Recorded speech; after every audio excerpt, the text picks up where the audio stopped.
कर्म फल कहते हैं जैसी करनी वैसी भरनी। ये सदियों से कहावत चलते आ रही है। कर्म फल हर किसी मनुष्य को कर्म फल भोगना ही है, चाहे अच्छा करे चाहे बुरा करे। बुरा कर्म बुरे कर्म से मिलेगा, अच्छा कर्म अच्छे कर्म से मिलेगा।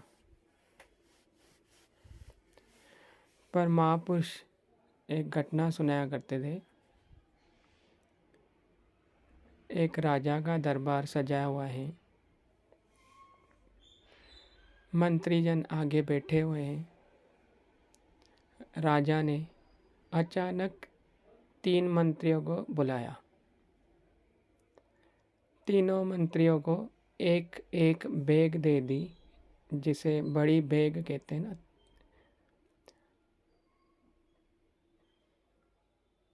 तीनों को बैग दे दी, बड़ी सी बैग दे दी। तीनों को राजा ने ऐलान किया कि पास वाले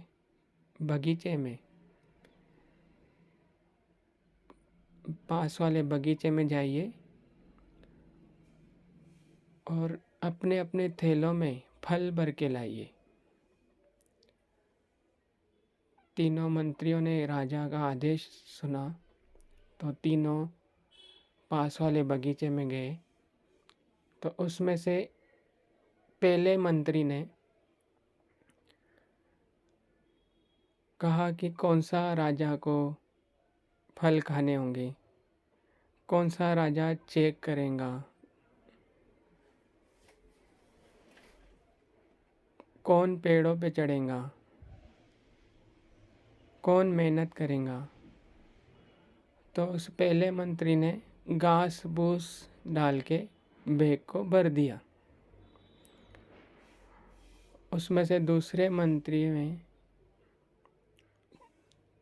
वैसा ही किया, पर उसने थोड़े कच्चे फल डाले और थोड़े पक्के फल डाले। उसने भी मेहनत कम की। पर तीसरे मंत्री ने कहा कि राजा का आदेश है। उसने एक एक फल चुन चुन के डाले, बड़े प्यार से बड़े मेहनत से एक एक फल चुन के बैग में डाले कि राजा खाएंगे। तो तीनों मंत्रियों ने बैग भर के राजा के दरबार में प्रस्तुत हो गए। तो राजा ने बिना बैग देख के उसी वक्त ऐलान कर दिया कि इन तीनों को 1 महीने के लिए जेल में डाल दो।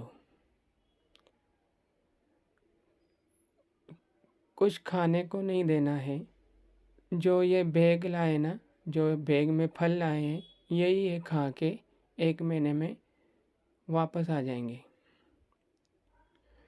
तो तीनों मंत्रियों को जेल में डाल दिया गया। उसमें से जिसने घास फूस डाली थी मंत्री ने, वो मर गया, बीमार होके मर गया। दूसरे मंत्री जो कम फल डाले थे, कच्चे और पक्के, तो जैसे तैसे वो बीमार निकला 1 महीने बाद। और जो तीसरा मंत्री था, वो बड़े अच्छे से खुशी से बाहर निकला फल खा के, जो उसने एक एक फल चुन चुन के डाले थे। तो महापुरुष ये घटना सुना के समझाया करते थे कि जैसा कर्म करोगे वैसा फल पाओगे। एक राजा ने घास फूस डाली तो उसे घास फूस ही खानी पड़ी, नहीं खाई इसके लिए मर गया। दूसरे राजा ने कच्चे बड़े पक्के फल डाले थे, वो बीमार होके निकला। तीसरे ने तो अच्छे फल डाले थे, जो खुशी से निकला। कहने का तात्पर्य यह है कि जैसा कर्म करोगे वैसा फल पाओगे। किसी को आज दुख दे रहे हो तो बदले में दुगना दुख मिलेगा। किसी का हक मार रहे हो तो बदले में और गुना हक आपको भरना पड़ेगा। इसलिए तीसरे मंत्री की तरह अच्छे कर्म करें, जीवन में आगे बढ़ें, खुशी खुशी का जीवन जिएं, नाम जपें, सत्संगत करें और अपना यह मनुष्य देही सफल बनाएं।